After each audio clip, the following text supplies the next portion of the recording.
yang benda tu. Lidah tu ni jangan tinggi sangat ni. Apa ada tadi macam ni? Oh.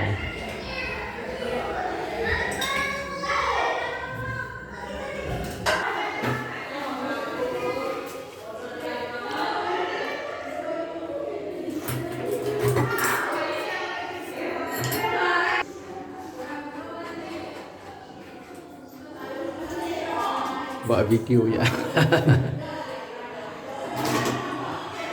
Masuk YouTube kan.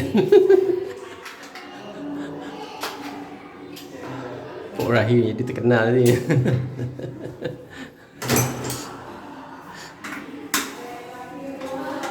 Kecil lebih kurang.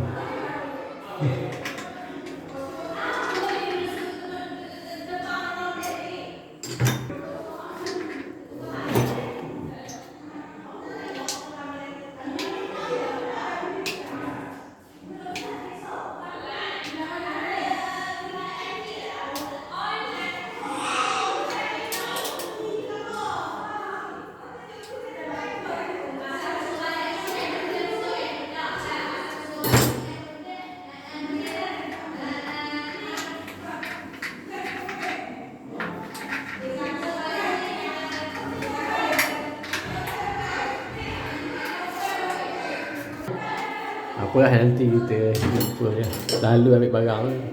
Bila apa dia? Itu dekat 3,000 lebih saya hutang dia tu. Lepas tu saya tu 67,000.